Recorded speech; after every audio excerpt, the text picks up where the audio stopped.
Hello बच्चों, कैसे हो आप लोग। आई होप आप लोग बढ़िया होंगे, बढ़िया से लेक्चर्स को अटेंड कर रहे होंगे और किसी भी तरीके से आपको कोई भी लेक्चर को अटेंड करने में प्रॉब्लम नहीं आ रही होगी। जैसा कि आपको इन्फॉर्म है, हमारे यूट्यूब चैनल कुमार प्रवीण, जहाँ पर क्लास 10th के सभी एक्सरसाइज सीक्वेंस से आपके एक्सरसाइज नंबर 5 सीक्वेंस से चल रही है। तो सबसे पहले आपको एक्सरसाइज जो भी देखते हो उसको सीक्वेंस से देखना है, तभी जाके एक दूसरे से कंसेप्ट अटेंड जुड़े हुए रहते हैं, कनेक्टेड रहते हैं, तभी आपको क्लियर समझ में आएगा। इसके अलावा जो भी आपकी exercise number 1st, 2nd, 3rd या जो भी मैंने यूट्यूब चैनल पर क्लास 10th की करा रखी है, उनको भी आप सीक्वेंस से देखिए ताकि सभी कंसेप्ट आपके क्लियर हो पाएँ।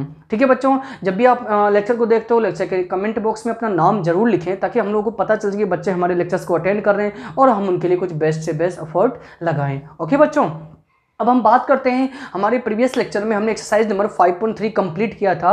काफ़ी लेंदी लेक्चर वो हो गया था। हमारे पिछले 2-3 लेक्चर काफ़ी लेंदी हो चुके हैं क्योंकि क्वेश्चंस की जो लेंथ है काफ़ी है। लैंग्वेज के अकॉर्डिंग हमें उसमें एपी सेट करना था, अर्थमेटिक प्रोग्रेशन सेट करना था और उसी के अकॉर्डिंग हमें एक्सरसाइज के क्वेश्चंस को सॉल्व करना था। तो आप लोग खुद भी ट्राई करिए, अगर क्वेश्चन नहीं होता है तो वीडियो की आप लोग हेल्प लीजिए। आज हम बच्चों एक्सरसाइज 5.4 करेंगे। जैसे कि आपको मैंने प्रीवियस लेक्चर में इन्फॉर्म किया था, एक्सरसाइज कोई सा भी हो, चाहे एक्सरसाइज ऑप्शनल है, हमारे सिलेबस में नहीं है, लेकिन क्लास 10th मैथमेटिक्स की बुक में एक्सरसाइज ये दिया गया है तो हमारे लिए ही ये है। ओके बच्चों, तो इस एक्सरसाइज, हालांकि ये exercise examination point of view से इंपॉर्टेंट नहीं है क्योंकि नीचे दे रखा है, मैंडेटरी कर रखा है, आप देख सकते हो। The exercise will be not for examination point of view. ये एक्सरसाइज आपके एग्जाम पॉइंट ऑफ व्यू से इंपॉर्टेंट नहीं है। हाँ, क्वेश्चंस आप देख सकते हो, लगभग 5 नंबर ऑफ क्वेश्चंस 5 है इसमें, तो हम लोग एक बार कोशिश करते हैं, उसको करिए और आप लोग देखें जरूर वीडियो को ताकि क्वेश्चंस की डेप्थ तक आप समझ पाओ। यदि ये क्वेश्चन करते हो तो इसके रेफरेंसेस बुक जो आपकी आर डी शर्मा है, एस चंद्र की बुक है, उनके भी आप क्वेश्चंस अटेम्प्ट कर सकते हैं। तो आइए बच्चों, हम एक्सरसाइज स्टार्ट करते हैं। मैं आपका टीचर प्रवीण कुमार झा, आपके प्यारे से यूट्यूब चैनल कुमार प्रवीण, जहाँ पे आप लोगों का वेलकम। और आज हम एक्सरसाइज नंबर 5.4 स्टार्ट करते हैं और इसमें जो फर्स्ट क्वेश्चन आप लोगों को दिया गया है कि which term of the AP 121, 117, 113 is the first negative terms. एक एपी, आपको पहले हम क्वेश्चन के पैटर्न समझते हैं। क्या दिया गया आपको, एक एपी दिया गया 121, 117 एंड 113। कंफर्म कर रखा ये आपका एपी है, ठीक है ना, आपको कंफर्म कर रखा ये आपकी एपी है। अब पूछ क्या रहा है वो समझते हैं। जब मैं इसमें आगे बढ़ूंगा 121, 117, 113 और डी आपका कंफर्म हो रहा होगा। डी की वैल्यू इसमें क्या है बच्चों, जब हम माइनस करते हैं डी की वैल्यू आपकी -4 आ रही है। कंफर्म डी -4 आ रहा है हमारा। डेफिनेट जब हम आगे जाएंगे, इसके बाद 109 आएगा, उसके बाद आपका 105, 101 सो ऑन, टर्म्स माइनस होती जाएगी, घटती जाएगी। क्वेश्चन में आपसे पूछ रहा है कि फर्स्ट नेगेटिव टर्म कौन सा है। यदि आप ऐसे ही चलते जाओगे तो एट लास्ट कहीं ना कहीं नेगेटिव टर्म भी आएगा आपका, आएगा ही नहीं आएगा, कहीं ना कहीं देखो घटती जा रही है संख्याएं, तो लास्ट में कहीं ना कहीं नेगेटिव टर्म हमारा आएगा। तो and it's first negative term कौन से नंबर पर, मतलब जैसे फर्स्ट, सेकंड, थर्ड, ऐसे कौन से भी नंबर पर इसकी फर्स्ट नेगेटिव टर्म आ जाएगी। यानी आपसे एन की वैल्यू पूछ रहा है बच्चों, समझना बात, आपसे किसकी वैल्यू पूछा है, एन की वैल्यू। एक बार दोबारा देखते हैं, विच टर्म, आपको मैंने हर एक्सरसाइज में यही बताया, विच टर्म, यानी क्लियर हो रहा है यहाँ से हमसे एन फाइंड आउट करवा रहा है। एन किस तरीके से फाइंड आउट करवा रहा है उसको भी समझना है। फर्स्ट नेगेटिव टर्म मतलब इस एपी का कौन सा पहला नेगेटिव टर्म, नेगेटिव आएगा ना, उसका नंबर क्या रहेगा। ओके, क्वेश्चन समझे। आइए हम क्वेश्चन को सॉल्व करते हैं बच्चों। हालांकि यहाँ पर हिंट भी दी गई है, हिंट का हम यूज़ लेंगे नहीं, बाद में करेंगे उसको। पहले क्वेश्चन का पैटर्न देखते हैं क्या क्या आप लोगों को दे रखा है। सबसे पहले हम गिवन देन एपी दिया गया है बच्चों आप लोगों को। देखते हैं हम एपी क्या है हमारे पास, 121, 117 एंड 113। ठीक है बच्चों, अब हम जो भी हमारे पास डाटा दिया गया है, एक्चुअली में आपको पता है इसमें ए एन का फॉर्मूला लगेगा हमारे पास। क्यों, क्योंकि हमारे पास जो वैल्यूज़ दिया गया है ना, ए बराबर आपका फर्स्ट टर्म 121 एंड डी क्या होगा बच्चों, A2 - A1। हमने अभी तक काफ़ी क्वेश्चंस कर चुके हैं इसके ऊपर। 117 - 121, देन डी बराबर बच्चों आपका क्या आएगा, -4। तो डी की वैल्यू आप लोगों के पास आ चुकी है। आपको n फाइंड करना है तो डेफिनेट इसमें बच्चों an चाहिए, क्योंकि हमने एक्सरसाइज नंबर 5.1 किया था, उसमें आपको पता था या 5.2 में लिया था। आपके पास an का जब फॉर्मूला लगाते हो तो एक्चुअली में an का जो हमारा फॉर्मूला होता है बच्चों, a + n - 1 d। अब आपके पास d भी है, a भी है, n फाइंड आउट करवा रहा है तो an तो होना चाहिए हमारे पास। अब an क्या है, an के लिए आपको एक हिंट दिया गया है, an is less than 0। Why, ऐसा क्यों हिंट में ले रखा है उसको भी हम समझते हैं। अगर एग्जाम में आपके पास हिंट ना हो तो हमें कैसे पता चलेगा। देखिए क्वेश्चन में क्या बोल रहा है, फर्स्ट नेगेटिव टर्म, पहला नेगेटिव टर्म, डेफिनेट वो जो पहला नेगेटिव टर्म होगा, नेगेटिव बोला है उसने, तो जीरो से क्या रहेगा, छोटा रहेगा, लेस देन रहेगा जीरो से, इसीलिए a n is less than zero लिया गया है, जीरो से छोटा लिया गया। समझे। अगर आपको हिंट ना दे तो भी हम समझ सकते हैं फर्स्ट नेगेटिव टर्म, जो लास्ट मतलब फर्स्ट नेगेटिव टर्म मीन्स वो हमारा इस एपी का लास्ट टर्म होगा, ठीक है ना, और वो क्या होगा, जीरो से डेफिनेट छोटा रहेगा, कोई नेगेटिव दे दिया गया है आपको, इसका मतलब a n is less than zero, right. चलो आइए हम इसी का यूज लेते हैं और इसी के अकॉर्डिंग हम अपने क्वेश्चन को आगे लेके चलते हैं, क्योंकि ए एन हमारे पास है नहीं, एग्जैक्टली कुछ ए एन दिया ही नहीं गया है हमारे पास, हमें तो एन फाइंड आउट करवा रहा है। तो according to question,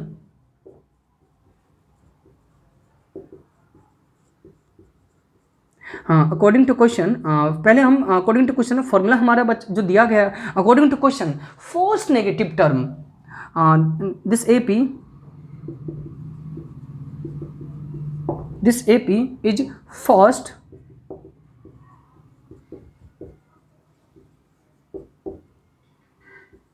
negative term. क्या होगा फर्स्ट नेगेटिव टर्म बच्चों, a n is less than zero. हालांकि हिंट में भी दे रखा है लेकिन मैं आपको बिना हिंट के बता रहा हूँ, एग्जाम में अगर हमारे पास हिंट ना हो तो हम क्या करें बच्चों, हमारा जो फॉर्मूला होता है आप लोगों को जैसे कि पता है ए एन का, ए प्लस एन माइनस के वन डी, ठीक है, हमने फॉर्मूला यहाँ पे पुट कर दिया, जो आपका फॉर्मूला होता है ए एन का फॉर्मूला क्या होता है, ए प्लस एन माइनस के वन डी, ठीक है, और ये साइन को हम ऐसे कैसे ही रखते हैं, ठीक है, समझ गए। अब हम वैल्यू को पुट करते हैं, ए की वैल्यू बच्चों आपको दिया गया है 121 प्लस एन की वैल्यू हमारे पास नहीं है, फाइंड आउट करना है, डी की वैल्यू बच्चों आपको -4 दिया गया है and is less then is zero, ठीक है। थोड़ा सा कैलकुलेट करते हैं हम लोग, ज़्यादा लेंथी कैलकुलेशन नहीं है। 121 प्लस माइनस, बच्चों एक चीज़ और मैंने आपको पहले ही बताया था, कभी भी दो साइन इसको हम ब्रैकेट में लिखेंगे, नहीं तो ये हम माइनसेस को समझ लेंगे। n-1 से d मल्टीप्लाई हो रहा है तो -4 को n से बच्चों मल्टीप्लाई करेंगे, जैसे ही -4 को n से हम मल्टीप्लाई करते हैं तो माइनस का 4n आएगा हमारा, माइनस के 4 को माइनस के 1 से मल्टीप्लाई करेंगे तो प्लस का 4 is less then is zero. बच्चों 121 और 4 क्या हो जाएगा, 125 माइनस 4n, ठीक है, यहां तक समझे।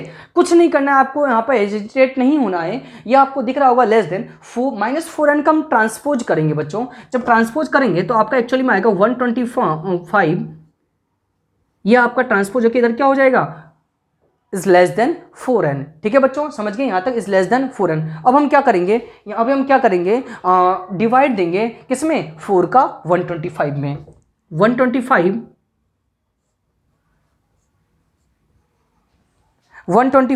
एक मिनट बच्चों आपको दिख नहीं रहा होगा, इसको हम साइड में करते हैं, ये कैलकुलेशन है, यदि राइट करना चाहो तो वीडियो को पॉज करके आप लोग राइट कर सकते हो। देखिए बच्चों,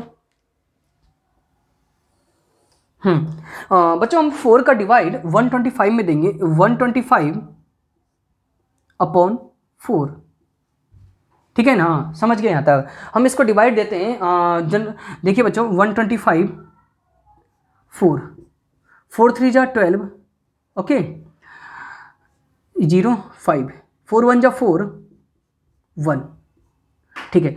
एक्चुअली में हमारा रिमाइंडर 1 आ चुका है, तो एक्चुअली में इसको हम यदि फ्रैक्शन फॉर्म में लिखे 31 सही 1/4, क्या यहाँ तक समझे आप लोग, 31 सही 1/4, ठीक है बच्चों। तो हम इसको इस तरीके से लिखते हैं 31 सही 1/4, ठीक है। अब एक्चुअली में आपको जैसा कि हमने स्टार्टिंग में ही फर्स्ट एक्सरसाइज में ही हम बता दिया था, जो n की वैल्यू होती है ना, जो n की वैल्यू होती है कभी भी हमारी एक इंटीजर नंबर आता है, लेस पॉजिटिव इंटीजर, ठीक है। यहाँ पर ये फ्रैक्शन फॉर्म में हमारा आ रहा है 31 से 1/4, ये हमारा इंटीजर नहीं है। अब मेरी बात ध्यान से समझिएगा, n की जो वैल्यू है बच्चों, एक मिनट क्वेश्चन के बाद चेक कर लेता हूँ, जो n की वैल्यू आई है आपकी, अब ध्यान समझना, आपकी n की वैल्यू है 31 से 1/4। अब आपसे पूछ क्या रहा है, फर्स्ट नेगेटिव टर्म, पहला नेगेटिव टर्म कौन सा आएगा। अब कभी भी ऐसा तो हम बोलते नहीं है कि हमारी क्लास में 10th rank, 10th half rank है, या 5.5वीं रैंक है, 4.5वीं रैंक है, या इस तरीके से हम कभी भी नहीं बोलते। हम लोग क्या बोलते हैं, मेरी क्लास में 10th रैंक है, मेरी क्लास में 4th रैंक है, एक इंटीजर नंबर बोलते हैं। ठीक है बच्चों, तो कभी भी हम ऐसे तो बोलेंगे नहीं कि 31 से ही 1/4 पे नेगेटिव इंटीजर आएगा, नहीं, इसको एक पर्टिकुलर नंबर होगा कि 31वें नंबर पर आएगा या 32वें नंबर पर आएगा। मेरी बात समझ रहे हो, या तो हम 31वां बोलेंगे 31 नंबर पे नेगेटिव आएगा, या 32 पर आएगा। एक बात क्लियर समझिए, 31 पे पॉजिटिव आएगा डेफिनेट, क्योंकि थोड़ा सा ये आगे बढ़ चुका है। क्या समझे, 31 पे पॉजिटिव इंटीजर आएगा डेफिनेट, क्योंकि 31 से ज्यादा जा चुका है n की वैल्यू, यानी 32 पे डेफिनेट हमारा जो फर्स्ट नेगेटिव इंटीजर कंफर्म आ जाएगा। तो बच्चों हमारा क्या इसका जो एक्चुअल आंसर आ जाएगा, यदि हम कंप्लीट इसको इतना ही छोड़ देते हैं, एक्चुअल आंसर इसका जो आएगा 32। ठीक है, ये हमारा आंसर हो गया। And the first negative integer का जो टर्म रहेगा वो आपका 32 रहेगा। एक बार हम दोबारा समझते हैं यहाँ तक क्या कहना चाह रहा है आप लोगों से। 31 सही 1/4 आया यहाँ पर, इसका मतलब ये आया कि फर्स्ट नेगेटिव टर्म पूछ रहा है। हम अगर 31 बोलेंगे, मैंने एक चीज को क्लियर किया है कि हम इस फॉर्म में कभी लिख नहीं सकते आंसर को, n का वैल्यू। अगर हम 31 लेते हैं तो पॉजिटिव आ जाएगा। ठीक है, 32 पे जाकर ही, बीच में तो कहीं आएगा नहीं, या तो 31 या 32 पर जाकर ही आपका फर्स्ट नेगेटिव टर्म आ जाएगा बच्चों। तो इस तरीके से since n is an integer, since n is an integer, क्योंकि n क्या है, एक इंटीजर है, इसका मैंने रीजन दे दिया है। n क्या है हमारा, इंटीजर। ठीक है बच्चों, n क्या है आपका, इंटीजर। ठीक है, so first, but for the first negative term n will be, but the first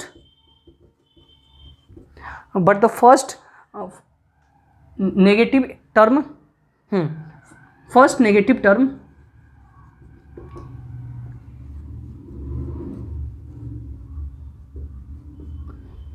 but first negative term will be n equal 32, यानी जो फर्स्ट नेगेटिव टर्म आएगा विल बी n, उसका नंबर क्या होगा बच्चों, 32 होगा, उसका बच्चों नंबर क्या होगा, 32। इस तरीके से इस क्वेश्चन का आंसर आप लोगों को समझ में आया। क्वेश्चन में कुछ था नहीं, थोड़ा सा कंफ्यूज हमें क्रिएट कर रहा था इस जगह पर, आई होप आप लोगों को समझ में आ गया। हाँ, अगर आप आंसर चेक करना चाहो तो आप ऐसा करिएगा, आप रियली में चेक करना चाहते हो तो 31, n की वैल्यू आप 31 रखिए, यहाँ पर ए डी है हमारे पास, n की वैल्यू 31 रखिए, n की वैल्यू 32 रखिए, आपको ऑटोमेटिकली पता चल जाएगा 31 पे अगर नेगेटिव नंबर आ रहा है या 32 पर नेगेटिव नंबर आ रहा है। तो बच्चों वीडियो को पॉज करिए और आंसर को राइट डाउन करिए। हाँ तो बच्चों अब हम क्वेश्चन नंबर सेकंड पर आते हैं, और जैसा कि आप क्वेश्चन नंबर सेकंड को आप लोगों ने अपनी बुक में अभी देखा होगा, the sum of the third and 7 terms of an AP is 6 and their product is 8।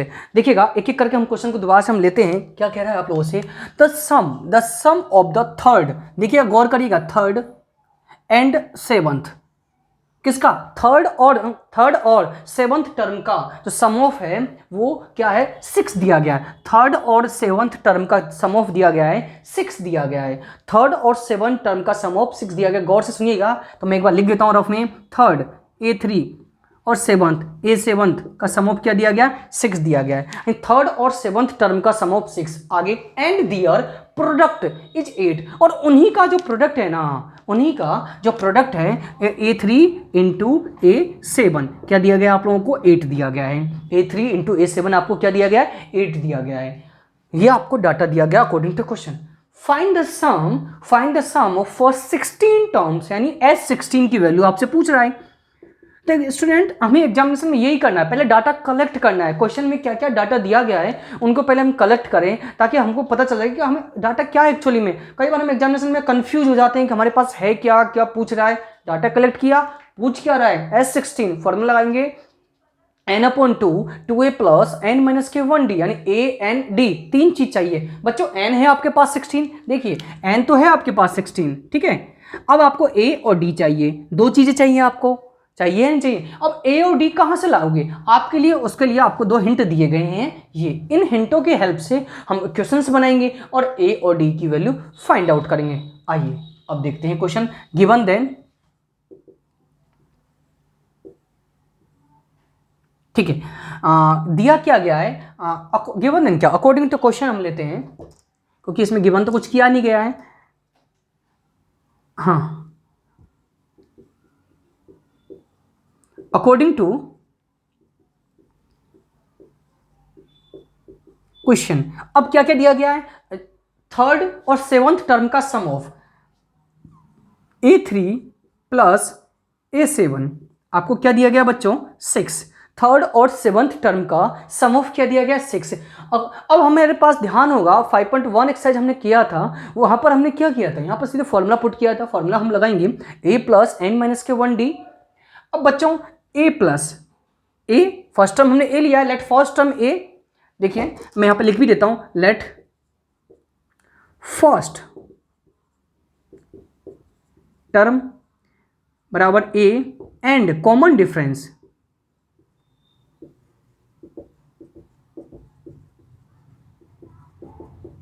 ये आपको डी दिया गया है। अब हम फॉर्मूला पुट करते हैं A3 का। A3 में ध्यान रखिएगा, आप लोग कर सकते हो, आपको एक्सरसाइज नंबर 5.4 पर आ चुके हैं। अब हम लोग a प्लस एन क्या है बच्चों, 3 माइनस 1, और d आपके पास d ही हमने माना है, प्लस A7 में a फर्स्ट टर्म a ही है, a क्योंकि एक ही है, plus a plus n minus के 1, एन माइनस के बच्चों क्या होगा, n क्या है आपका 7 माइनस के 1, और d हमने d माना है 6 इक्वल 6। समझे आप लोग क्या कह रहा हूं मैं, देखो ये तो हमने A3 को सेट किया और ये हमने A7 को सेट किया यहां पर। अब इसको हम सॉल्व करते हैं बच्चों, a plus 2d, okay, a plus 6d बराबर 6। बच्चों a और a क्या हो जाएगा, 2a,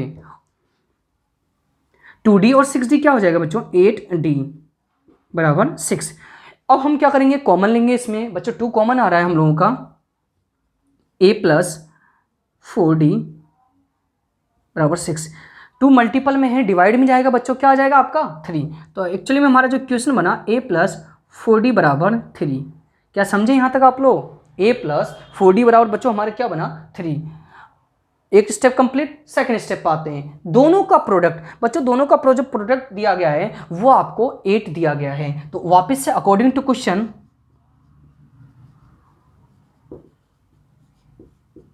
इसको बच्चों हम इक्वेशन फर्स्ट पुट करते हैं। According to question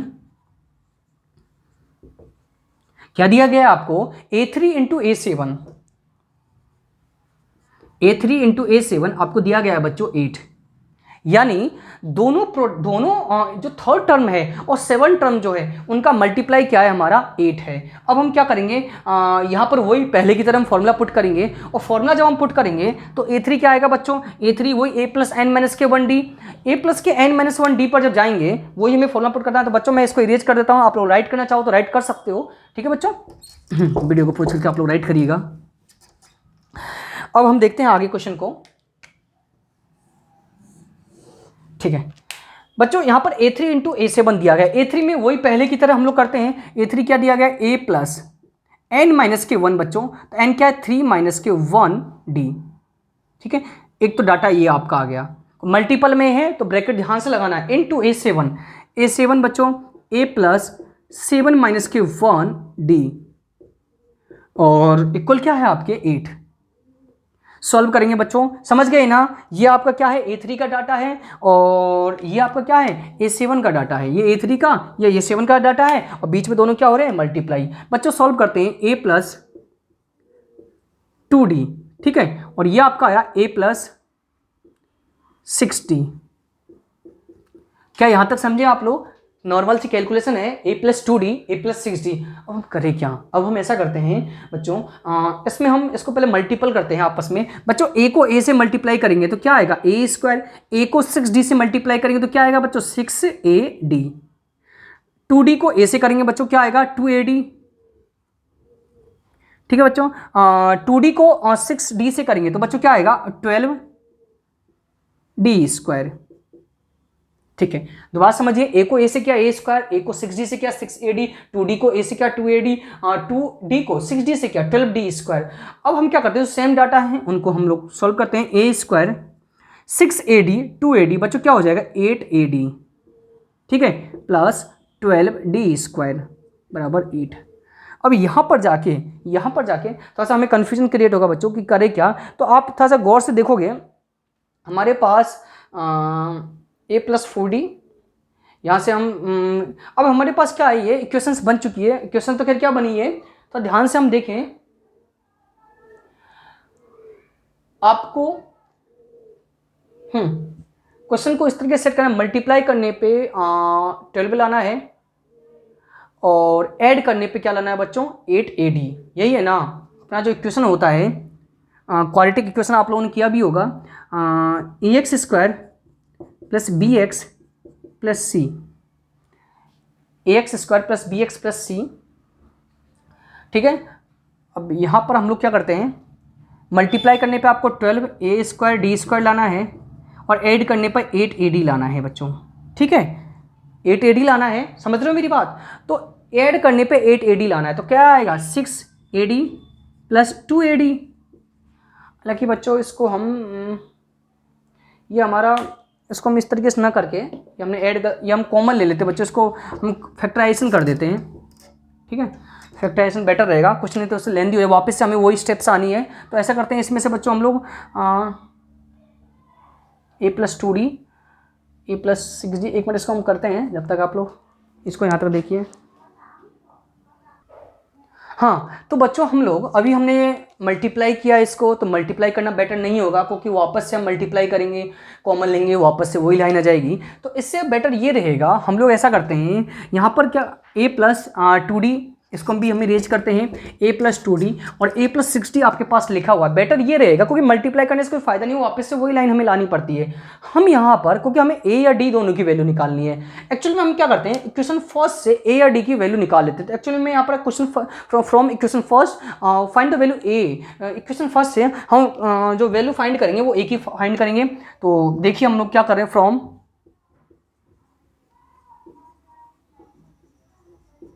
equation first. अब बच्चों देखिए इक्वेशन फर्स्ट आपको क्या दिया गया है, A + 4D = 3।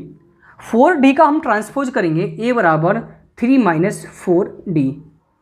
ये बच्चों हमारे पास किसकी वैल्यू आ चुकी है, A की वैल्यू फाइंड कर लिया हमने। ठीक है, अब एक्चुअल में होगा क्या, हमारा वेरिएबल सेम हो जाएंगे, इस A की वैल्यू को पुट यहाँ करेंगे। ठीक है, तो हमारे क्या हो जाएंगे, वेरिएबल्स सेम हो जाएंगे। तो बच्चों इसको हम इक्वेशन नंबर 2 और इसको इक्वेशन नंबर हम 3 डाल देते हैं। देखिए, put the value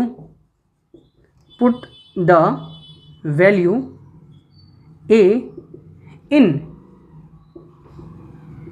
equation second. Equation second में बच्चों हम A की वैल्यू पुट करेंगे। A की वैल्यू क्या है, 3 - 4D, 3 - 4D + 2D। I hope आप समझ रहे होंगे, A की जगह वैल्यू हमने क्या पुट किया, 3 - 4D। आगे आपको दिया गया A की वैल्यू 3 - 4D + 6D = 8। अब आसानी से हम लोग सॉल्व कर पाएंगे, वेरिएबल्स हमारे एक हो चुके हैं, अब दिक्कत नहीं है। -4D + 2D -2D, 3 - 2D। ठीक है, ये भी आपका क्या हो जाएगा, 3 - 2D, 3 + 2D बच्चों। अब आपको इसको देख के कुछ याद आ रहा है, एक आइडेंटिटीज लग रही है यहाँ पर, A + B A - B। बच्चों आइडेंटिटी कौन सी लग रही है, अब देखिएगा यहाँ पर जो आइडेंटिटी लग रही है, हम जानते हैं A + B A - B क्या होगा, A² - B²। Okay, A + B A - B identity का हमें ध्यान रखना पड़ेगा, आइडेंटिटीज का। उसी के अकॉर्डिंग ये हमारा क्या हो जाएगा, 3 का स्क्वायर, जो 3 का स्क्वायर - 2D का स्क्वायर। 3 का स्क्वायर बच्चों क्या होगा, 9 - 2D का स्क्वायर 4D²। क्या आया बच्चों, 4D² = 8। ठीक है, 4D² को ट्रांसपोज करेंगे, 8 को इधर लेके आएंगे बच्चों, 9 - 8 = 4D²। ठीक है, समझ रहे हो आप लोग यहाँ तक, 9 - D = 4D²। बच्चों इसको हम यहाँ पर करते हैं, स्पेस का में हम लोगों के पास। देखिए अब एक्चुअल में होगा क्या, 9 में से 8 गया तो 1, तो ये आपका आ गया 4D² = 1। ठीक है बच्चों, D² = 1/4। ठीक है, D² बराबर क्या आया, 1/4। हमें D की वैल्यू फाइंड आउट करनी है, नॉट D² की। तो both side are square root, both side are square root, both side are square root. तो क्या आ जाएगा, D = ±1/2। ठीक है, दोनों ही वैल्यू आएगी। इस चीज़ को मैं बता चुका हूँ, मैंने प्लस और माइनस क्यों लिया है। ठीक है बच्चों, 4 का क्या होता है 2 और अंडर रूट 1 का अंडर रूट 1 का स्क्वायर रूट क्या होता है 1 और 4 का स्क्वायर रूट क्या होता है 2 होता है। ठीक है, यह हम सब चीज़ें निकाल चुके हैं। तो डी की वैल्यू आपके पास +1/2 और -1/2 आई है। एक बात और, स्क्वायर रूट निकालने के लिए रिसेंटली मैंने एक लेक्चर्स आपको प्रोवाइड कराया है जिसमें हम इर्रेशनल नंबर्स के स्क्वायर रूट किस तरीके से निकाले। खैर तो ये परफेक्ट स्क्वायर रूट है, इसका तो हम निकाल सकते हैं जैसे √7 √5, इनका यदि स्क्वायर रूट निकालना हो तो उसके लिए मैंने आप देख सकते हो यूट्यूब चैनल पर एक वीडियो बनाया है, तो आप लोग उसको देखिए ताकि जो नॉन परफेक्ट स्क्वायर रूट है वो आपको निकालना आ जाए। ठीक है बच्चों, यहाँ पर डी की वैल्यू हमने फाइंड आउट करी। हमें लाना क्या था, हम मेन क्वेश्चन हमारा क्या था, S16 निकालना था, ए और डी फाइंड आउट करना था। डी तो हमने कर लिया। अब हम क्या करेंगे, ए की वैल्यू फाइंड आउट करनी है। तो एक बार हम डी की वैल्यू 1/2 रखेंगे, एक बार डी की वैल्यू हम -1/2 रखेंगे। तो बच्चों तब तक वीडियो को पॉज करिए, यहाँ तक के पोर्शन को आप लोग राइट करिए, इसके बाद हम अगला नेक्स्ट पार्ट करते हैं।